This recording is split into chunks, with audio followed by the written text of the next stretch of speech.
Good morning friends, હું અજય ત્રિવેદી અને આજે આપણે ગાલા એસાઇનમેન્ટ પેપર 3 સાયન્સ ના વિભાગ A અને એના હેતુલક્ષી પ્રશ્નો આજે આપણે શીખવાના છીએ. મિત્રો, આ પહેલા આપણે પેપર 6, 5 અને 4 ના હેતુલક્ષી પ્રશ્નો ખૂબ સારી રીતે સમજી ચૂક્યા છીએ. એટલે હવે તમને ખ્યાલ આવી ગયો હશે કે પ્રશ્નો કેવા પૂછાશે, એના આન્સર કેવી રીતે આપવાના અને તૈયારી પણ કેવી રીતે કરવી. તો આજે આપણે પેપર 3 ના હેતુલક્ષી જોઈએ.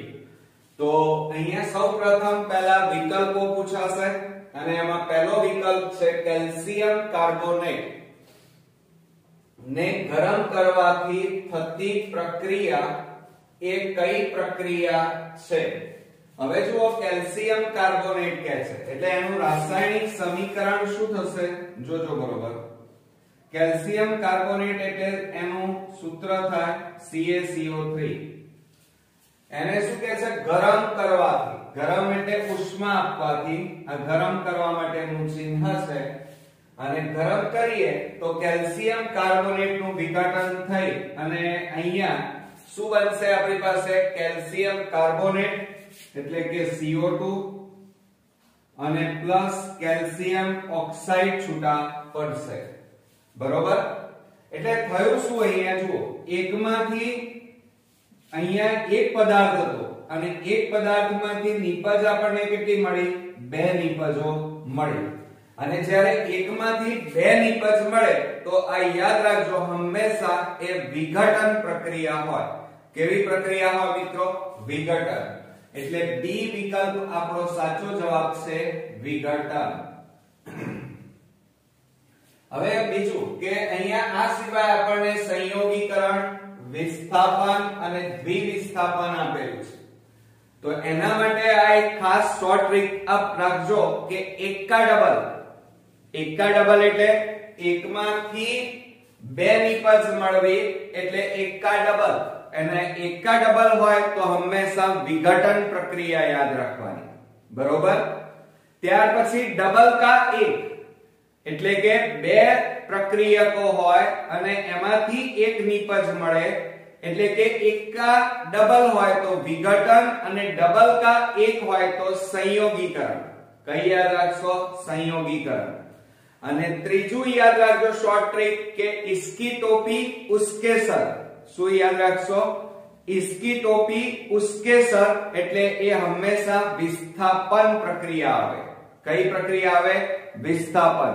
અને જો ઘર બદલવાની ક્રિયા થાય તો એને હંમેશા દ્વિવિસ્થાપન કહેવાય. બરોબર? એક ઘરમાંથી બીજા ઘરમાં જવું એને દ્વિવિસ્થાપન એટલે કે ઘર બદલવાની ક્રિયા થાય તો હંમેશા દ્વિવિસ્થાપન કહેવાય. એટલે શોર્ટ ટ્રીક તમને યાદ રહી ગઈ.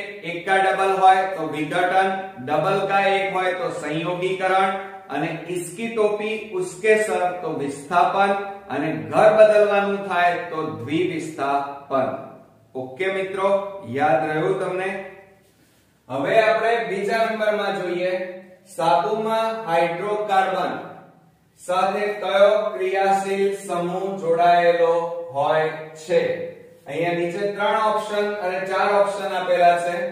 સાબુ આપણે જાણીએ છીએ કે સાબુમાં મોટા ભાગે ફેટી એસિડ નો સોડિયમ ક્ષાર રહેલો છે. શું રહેલો છે સાબુમાં? ફેટી એસિડ નો સોડિયમ ક્ષાર રહેલો છે. હવે આપણે જાણીએ છીએ કે જો COOH એટલે આને શું કહેવાય? કાર્બોક્સિલિક એસિડ કહેવાય. કાર્બોક્સિલિક એસિડમાં આ જે છેલ્લો હાઇડ્રોજન છે એનું વિસ્થાપન કરીએ અને એની જગ્યાએ કોઈ ધાતુ સાથે એટલે કે સોડિયમ ધાતુ સાથે એનું વિસ્થાપન, એનું જોડાણ કરીએ તો શું બની જાય? બોન્ડ COONA બની જાય. બરોબર? એટલે કે શું બની જશે? ફેટી એસિડ નો સોડિયમ ક્ષાર. કાર્બોક્સિલિક એસિડ હતા. શું હતા? Carboxylic acid. બોન્ડ COOH હતા. એમાં હાઇડ્રોજન નું વિસ્થાપન કર્યું એટલે હાઇડ્રોજનને દૂર કર્યા અને એની જગ્યાએ સોડિયમ ઉમેર્યો, જેના કારણે શું બની ગયા? ફેટી એસિડ ના સોડિયમ ક્ષાર બને. બરોબર મિત્રો? તો હવે આપણને એટલી તો ખબર પડી કે જો સાબુ હોય તો એના બંધારણમાં શું આવશે? બોન્ડ COO Na, એટલે વિકલ્પ બી આપણો સાચો જવાબ છે. પરંતુ જો આની જગ્યાએ સાબુની જગ્યાએ તમને ડિટર્જન્ટ એટલે પાવડર આપ્યો હોય, તમને એમ કીધું હોય ડિટર્જન્ટ કીધું હોય, તો એ વખતે SO3Na આવે. કયું આવશે? બોન્ડ SO3Na, એટલે કે વિકલ્પ એ આવે. પણ એ ક્યારે આવે? કે જ્યારે તમને સાબુની જગ્યાએ ડિટર્જન્ટ એટલે પાવડર આપ્યો હોય ત્યારે. ઓકે, અહીંયા આપણને સાબુ માંગ્યો છે એટલે વિકલ્પ બી બોન્ડ COONA ફેટી એસિડ નો સોડિયમ ક્ષાર એ એનો સાચો જવાબ થશે. હવે ત્રીજા નંબરમાં મૂત્રપિંડના કયા ભાગમાં રુધિરના ગાળણની ક્રિયા થાય છે?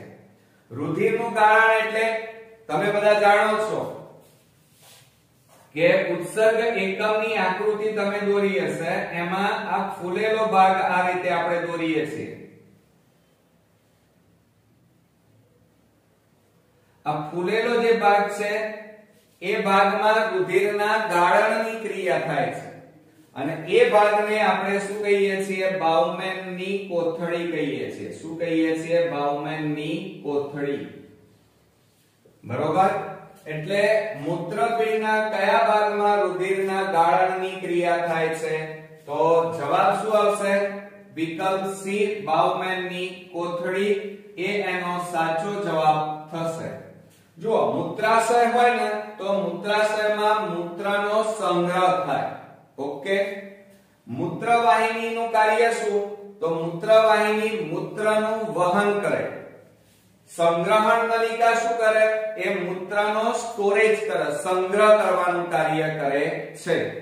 જ્યારે બાઉમેન કોથળીમાં મૂત્રનું એટલે કે રુધિરનું શુદ્ધિકરણ થાય. શું થાય? રુધિરનું શુદ્ધિકરણ એટલે કે રુધિરના ગાળણની ક્રિયા બાઉમેનની કોથળીમાં થશે.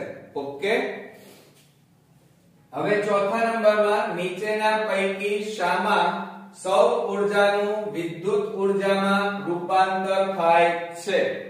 હવે જો આપણને સૌર ઊર્જાનું કીધું છે, સૌર ઊર્જાનું વિદ્યુત ઊર્જામાં રૂપાંતર કીધું છે, તો એમાં ઓપ્શન આપ્યા છે સૂર્ય કુકર. હવે સૂર્ય કુકરમાં વીજળીના ઉત્પન્ન થાય. સૂર્ય કુકરમાં સૌર ઊર્જાનું ઉષ્મા ઊર્જામાં રૂપાંતર થાય. સોલર સેલ છે એને બાજુમાં મૂકો, સૌર ભઠ્ઠી, તો એમાં પણ ગરમી ઉત્પન્ન થાય એટલે કે ઉષ્મા ઉત્પન્ન થાય. એલઈડી પણ નહીં આવે, પણ સોલર સેલ એટલે કે વિકલ્પ બી માં સૌર ઊર્જાનું વિદ્યુત ઊર્જામાં રૂપાંતર થાય છે. આ યાદ રાખજો. એટલે નીચેના પૈકી સૌર ઊર્જાનું વિદ્યુત ઊર્જામાં રૂપાંતર ક્યાં થાય છે? સોલર સેલમાં.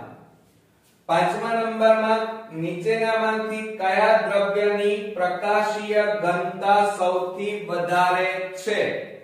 હવે પ્રકાશીય ઘનતા જુઓ, કાચ, પાણી, કાર્બન ડાયોક્સાઇડ અને હીરો આપ્યો છે. તો હંમેશા યાદ રાખજો કે નીચેનામાંથી કયા દ્રવ્યની પ્રકાશીય ઘનતા સૌથી વધારે છે? તો આ બધામાં કાચ, પાણી, કાર્બન ડાયોક્સાઇડ અને હીરો, એમાં સૌથી વધારે ચકચકિત મોટા ભાગે કોણ હોય છે? હીરો. અને હીરામાં મોટા ભાગે પ્રકાશીય ઘનતા સૌથી વધારે હોય છે. એટલે અહીંયા વિકલ્પ ડી આપણો સાચો જવાબ થશે. ઓકે,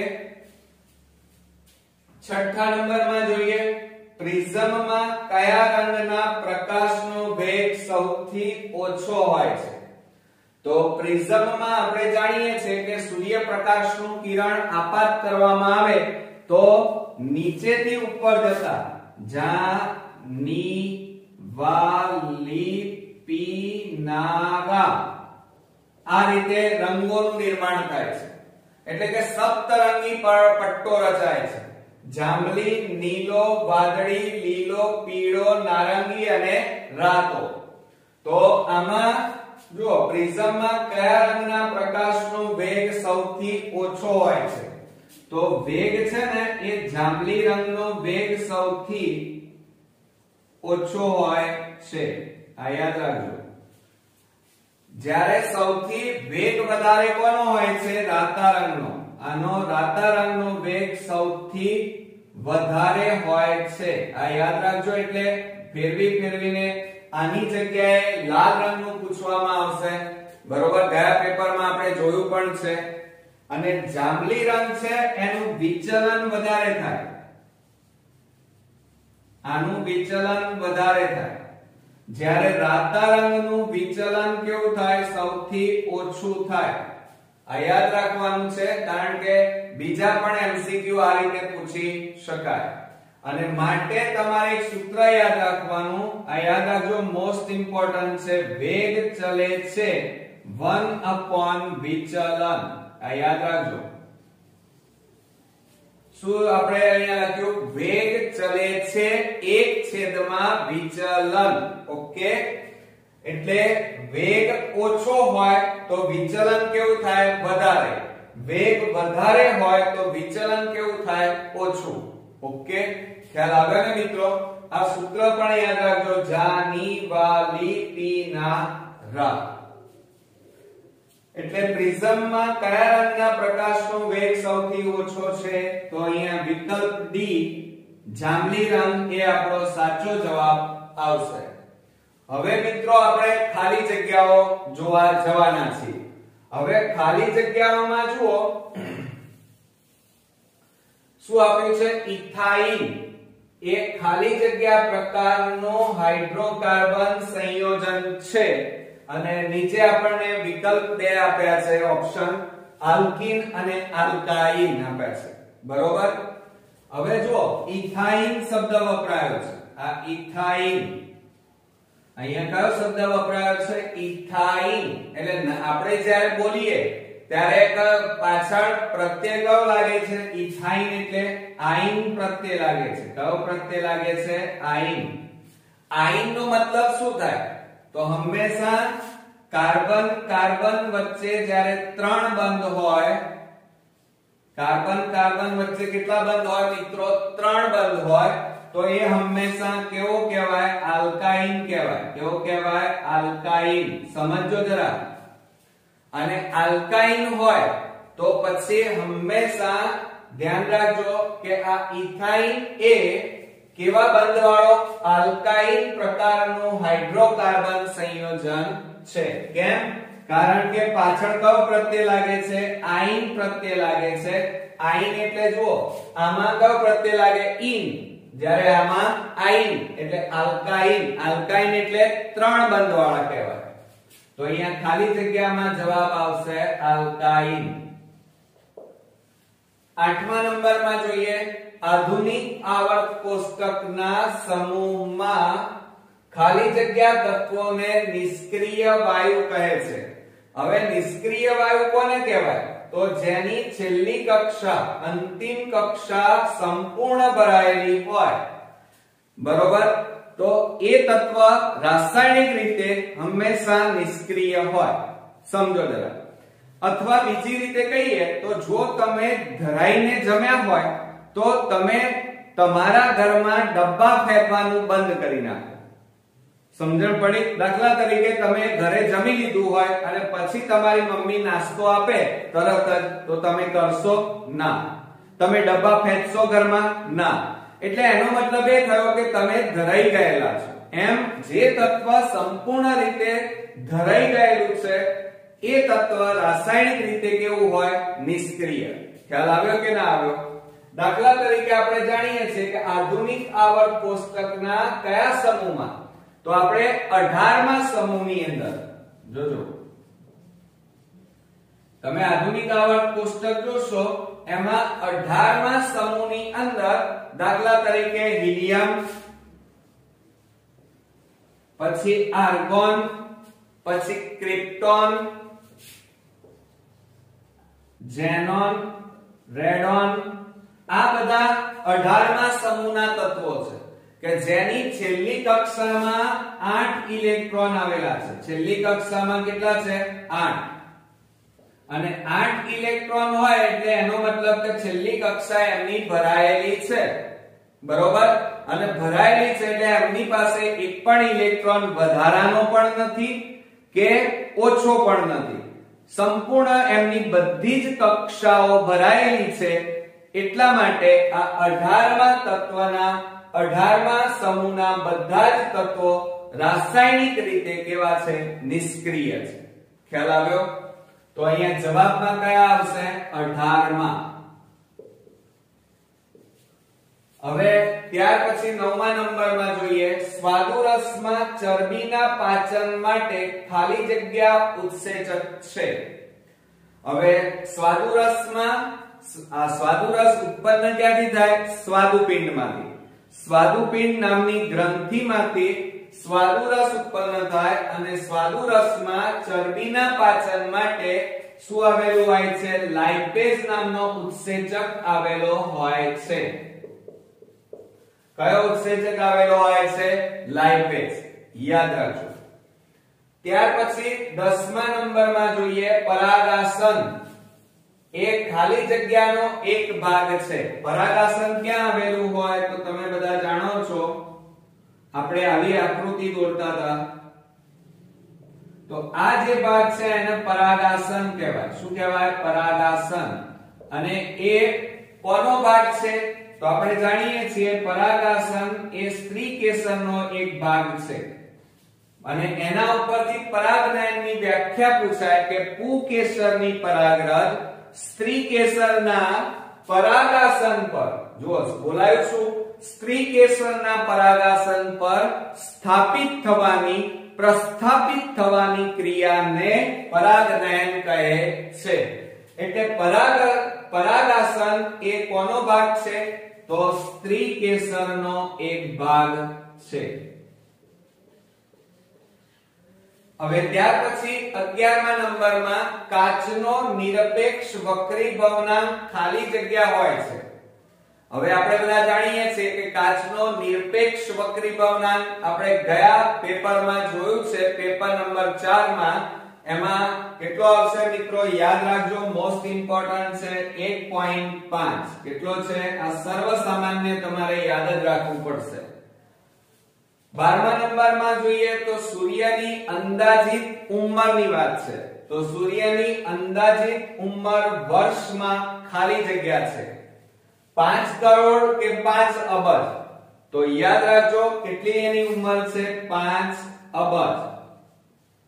તો મિત્રો આ રીતે મોટા ભાગની જે ખાલી જગ્યાઓ, ખરા ખોટા અને વિકલ્પો આમ ઈઝી આવશે, પણ રીડિંગ કરેલું હશે તો તમે મોટા ભાગના બધા જ સાચા જવાબ લખી શકશો. સાથે સાથે જે ચેપ્ટર 5 છે આવર્ત કોષ્ટક માટેનું, તો એના તમે MCQ ખાસ તૈયાર કરજો, કારણ કે એમાં તમને, અને બીજું છે કે વક્રીભવનાંકના જે પાણી, હીરો, આ બધાના વક્રીભવનાંક તમે ખાસ તૈયાર કરજો. બરોબર? તો તમે ક્યાંય તકલીફ પડશે નહીં. તો હવે આપણે ખરા ખોટા જોઈએ. હવે ફ્રેન્ડ્સ આપણે ખરા ખોટા જોઈએ. ખરા ખોટામાં ચેપ્ટર 5 માંથી પૂછાયો છે, મેન્ડેલિફનો આવર્ત નિયમ પરમાણ્વીય ક્રમાંક પર આધારિત હતો. હવે જો મિત્રો તમે થિયરીઓ જો ખાસ તૈયાર કરી હોય તો તમને આ જે વિકલ્પો છે એટલે કે હેતુલક્ષી પ્રશ્નોના જવાબ આપવામાં બહુ જ સરળતા રહેશે. જુઓ અહીંયા શું કીધું છે? મેન્ડેલિફનો આવર્ત નિયમ પરમાણ્વીય ક્રમાંકના આધારે આધારિત હતો. તો આ વિધાન કેવું છે? ખોટું. કેમ? કારણ કે મેન્ડેલિફનો આવર્ત નિયમ એ પરમાણ્વીય ભાર ઉપર આધારિત હતો. શેના ઉપર? પરમાણ્વીય ભાર. એટલે જો ક્રમાંકની જગ્યાએ જો તમને ભાર આપેલું હોત ને તો આ વિધાન સાચું બની જાય. ખ્યાલ આવ્યો ને મિત્રો? તો આ યાદ રાખજો બંને. હવે શું કહે છે? મનુષ્યમાં ફલન એટલે કે શુક્રકોષ અને અંડકોષનું જોડાણ થાય ત્યારે જ લિંગ નિશ્ચયન નક્કી થઈ જાય છે. તો મિત્રો આ વિધાન તદ્દન ખોટું છે. કેમ ખોટું છે? કારણ કે જ્યારે નરના શુક્રકોષ અને માદાના અંડકોષનું અંડવાહિનીમાં જ્યારે જોડાણ થાય ત્યારે લિંગ નિશ્ચયન થતું નથી. ઓકે, ત્યારે તો ફલન થાય છે, એટલે કે ગર્ભ બને. 15મા નંબરમાં જોઈએ કે બહિર્ગોળ લેન્સ વડે વસ્તુનું માત્ર વાસ્તવિક પ્રતિબિંબ જ મળે છે. હવે તમને યાદ હશે કે બહિર્ગોળ લેન્સ વડે વસ્તુનું હંમેશા વાસ્તવિક અને આભાસી પ્રતિબિંબ મળે. કેવું મળે? એકલું વાસ્તવિક ના મળે, આભાસી પણ મળે. એટલે અહીં તો એમ કહે છે કે વાસ્તવિક જ મળે. તો આ વિધાન પણ કેવું છે મિત્રો? ખોટું છે. કારણ કે વાસ્તવિક અને આભાસી પ્રતિબિંબ મળે. 16મા નંબરમાં જોઈએ પૃથ્વીની ફરતે ભ્રમણ કરતા ચંદ્રના ગુરુત્વાકર્ષણને કારણે સમુદ્રના જળ સ્તરમાં ભરતી અને ઓટ આવે છે.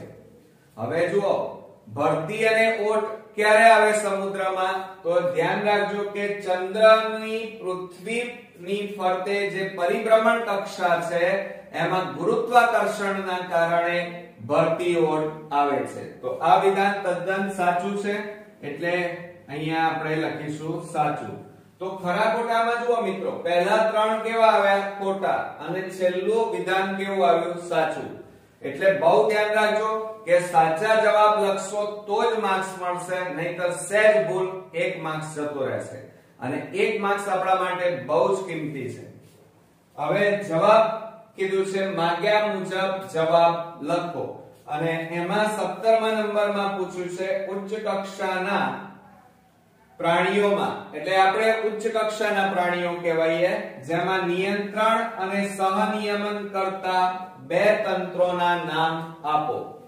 હવે જુઓ કે સહનિયમન અને નિયંત્રણ, તો આપણે જાણીએ છીએ કે ઉચ્ચ કક્ષાના પ્રાણીઓમાં નિયંત્રણ અને સહનિયમન કરતા 2 તંત્રો કયા કયા છે? એક તો ચેતાતંત્ર અને બીજું છે અંતઃસ્ત્રાવી તંત્ર. આ મોસ્ટ એમપી છે, યાદ રાખજો. અને આ બંને તંત્રો ભેગા મળી જુઓ નિયંત્રણ અને સહનિયમનની ક્રિયાઓ કરે છે. ત્યાર પછી કાનની બૂટ વિશેની, કાનની બૂટ ક્યાં છે? આ રહી જુઓ, આને કાનની બૂટ કહેવાય. આ કાન એટલે કર્ણપલ્લવ કહેવાય. આ કર્ણપલ્લવમાં નીચેનો જે ભાગ છે એને કાનની બૂટ કહેવાય. એમાં પ્રભાવી અને પ્રચ્છન્ન અભિવ્યક્તિ કઈ છે? તો કાનની બૂટ આ રીતે છૂટી હોય તો એને પ્રભાવી લક્ષણ કહેવાય. પણ જો કાનની બૂટ આ રીતે જોડાયેલી, ચોટેલી હોય તો એ હંમેશા પ્રચ્છન્ન લક્ષણ કહેવાય. એટલે યાદ રાખજો કે કર્ણપલ્લવના તલસ્થ ભાગને કાનની બૂટ કહે છે. એમાં કર્ણની મુક્ત બૂટ, મુક્ત એટલે છૂટી, એ પ્રભાવી લક્ષણ છે. જ્યારે કર્ણની બૂટ જો જોડાયેલી હોય, ચોટેલી હોય તો એ પ્રચ્છન્ન લક્ષણ કહેવાય. બરોબર? ક્લિયર થયું ને મિત્રો? હવે જુઓ સામાન્ય દૈહિક કોષમાં જનીનના સેટની, સેટ એટલે જોડ કહેવાય. જેમ ચંપલ સ્લીપરની જોડ આવે એમ જનીનના સેટની જોડ 2 પ્રતિકૃતિઓ હોય છે. તો જનન કોષમાં, જનન એટલે પ્રજનન કોષમાં તેનો એક સેટ એટલે એક જોડ કેવી રીતે થાય છે? તો આપણે જાણીએ છીએ કે સામાન્ય રીતે માતામાં કુલ રંગસૂત્રોની સંખ્યા કેટલી? 46. અને પિતામાં રંગસૂત્રોની સંખ્યા પણ કેટલી? 46. ઓકે. હવે જ્યારે આ બંને વચ્ચે પ્રજનન થાય ત્યારે જે, એટલે કે કહેવાનો મતલબ એ છે કે માતામાં જે અંડકોષ હોય એમાં 23 એટલે કે 50% અડધા રંગસૂત્રો આવે અને પિતા તરફથી અડધા રંગસૂત્રો એટલે 23 આવે અને આ 23 ભેગા થઈ અને કુલ કેટલી જોડ બનાવે 23 જોડ એટલે 46 રંગસૂત્રો બનાવે બરોબર તો આ ક્રિયા ક્યારે થાય એટલે કે બે માંથી એક બનવું ખ્યાલ આવ્યો જો અહીંયા શું કહે છે જનીના સેટની કેટલી પ્રતિકૃતિઓ છે બે માંથી કેટલી બની જાય છે એક બની જાય છે એટલે અડધી બની જાય છે તો અડધી ક્યારે બને કે જ્યારે એમની વચ્ચે અર્ધીકરણની ક્રિયા થાય અર્ધીકરણ અથવા એને શું કહેવાય અર્ધસૂત્રી ભાજન કહેવાય શું કહેવાય અર્ધસૂત્રી ભાજન એટલે કે માતાના અડધા લક્ષણો અને પિતાના અડધા લક્ષણો આ રીતે અડધા અડધા ભેગા થઈ અને એક જોડ બની જાય એને અર્ધીકરણ અથવા અર્ધસૂત્રી ભાજન કહેવાય એટલે અહીંયા જવાબમાં શું આવશે અર્ધીકરણ પણ લખી શકો અથવા અર્ધસૂત્રી ભાજન પણ લખી શકાય હવે 20મા નંબરમાં આપણને એમ કીધું છે ચલ અવરોધ એટલે શું હવે મિત્રો ચલ અવરોધ એટલે એમાં એમ કહી શકાય કે જુઓ સામાન્ય રીતે જેનો અવરોધ સતત બદલાતો રહેતો હોય જેનો અવરોધ સતત બદલાતો રહેતો હોય સતત બદલાતો રહેતો હોય તેવા અવરોધને ચલ અવરોધ કહેવાય 21મા નંબરમાં જુઓ હવે ઈઝી છે એકદમ વાહનો માટે કયું બળતણ સૌથી સ્વચ્છ અને ઉત્તમ ગણવામાં આવે છે તો તમે બધા જાણો છો કે અત્યારે સૌથી સ્વચ્છ અને ઉત્તમ બળતણ કયું તો CNG એટલે કોમ્પોસ્ટ નેચરલ ગેસ ઓકે ખ્યાલ આવ્યો ત્યાર પછી ઓઝોનનું આણ્વીય સૂત્ર જણાવો ઓઝોનનું આણ્વીય સૂત્ર તમે નાના ધોરણમાં પણ ભણી ચૂક્યા છો મિત્રો એટલે આવડતું હશે તમને O3 થાય શું થાય O3 23મા નંબરમાં કઈ નકામી વસ્તુઓનું પુનઃ ચક્રીયકરણ કરી શકાય છે તો પુનઃ ચક્રીયકરણ એટલે વાપર્યા પછી પણ ફરીથી એને રિડ્યુસ કરી અને નવા પદાર્થો બનાવી શકાય તો આપણે જાણીએ છીએ પ્રમાણે એક તો કાગળ તે ઉપરાંત બધા જ પ્રકારની પ્લાસ્ટિકના સાધનો બરોબર તો એ બધાને આપણે પુનઃ ચક્રીયકરણ કરી અને ફરીથી એનો ઉપયોગ કરી શકાય છે હવે લાસ્ટ જોઈએ આ પેપરનો ક્વેશ્ચન્સ જોડકા જોડો એમાં વિભાગ A માં ગ્રંથિઓ ગ્રંથિને અંગ્રેજીમાં ગ્લેન્ડ કહેવાય GLAND ગ્લેન્ડ એટલે ગ્રંથિ એમાં બે ગ્રંથિ આપી છે સ્વાદુપિંડ અને બીજું છે અંડપિંડ અને એમાંથી અંતઃસ્ત્રાવ ઉત્પન્ન થાય છે વિભાગ B માં અંતઃસ્ત્રાવને અંગ્રેજીમાં હોર્મોન્સ કહેવાય બરોબર એમાં 1 2 અને 3 આપ્યા છે ટેસ્ટોસ્ટેરોન ઇન્સ્યુલિન અને ઇન્સ્ટ્રોજન હવે જુઓ સ્વાદુપિંડ આપણે અગાઉ પણ ભણ્યા છીએ અને અત્યારે હાલ સૌથી વધારે ભારત દેશમાં જેની દવા પણ અસરકારક બહુ નથી અને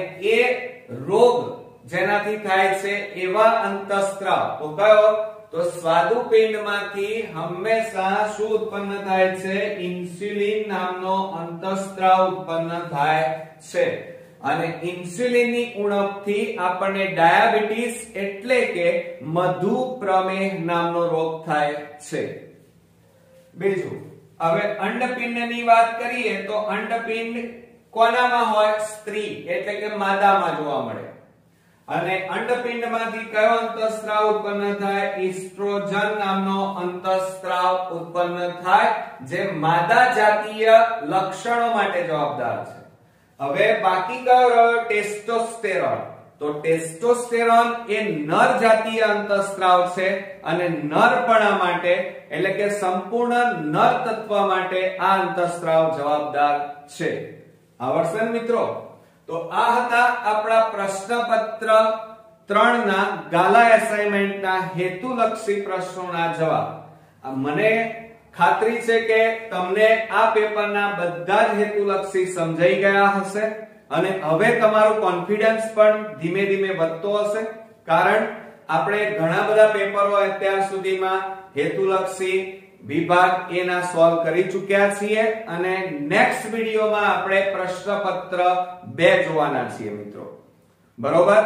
તો મિત્રો આ વિડિયો તમને કેવો લાગ્યો એ નીચે કોમેન્ટમાં લખો અને નેક્સ્ટ વિડિયો માટે તૈયાર રહો, રીડિંગ કરતા રહો, કારણ હેતુલક્ષી તમને ક્યારે આવડશે? 24 માંથી 24 માર્ક્સ મિત્રો મેળવવા હોય તો તમારે બે વસ્તુ કરવાની છે. એક, તમારી થિયરી કમ્પ્લીટ હોવી જોઈએ. જો તમે થિયરી પૂરેપૂરી કરેલી હશે તો તમને આ વિભાગ A ના મોટા ભાગના પ્રશ્નો તમે સરળતાથી લખી શકશો. અને 24 માર્કમાં 4 કે 5 પ્રશ્નો એવા હશે કે જે તમને મુશ્કેલીમાં મૂકવાના છે, એટલે કે આવડશે નહીં. તો એ પ્રશ્નો તમારે છોડી નથી દેવાના, કારણ કે 5 માર્ક્સ જવા ના દેવાય. તો એ 5 થી 7 માર્ક્સ માટે મિત્રો તમારે આ પેપરોનું સોલ્યુશન કરતા રહેવું, જેના કારણે તમને 24 માર્કના પ્રશ્નો ઈઝીલી આવડી જાય અને તમે સાયન્સમાં 80 માંથી 80 માર્ક્સ સરળતાથી મેળવી શકો. તો નેક્સ્ટ વિડિયોમાં ફરી મળીએ. ત્યાં સુધી ગુડ નાઇટ મિત્રો.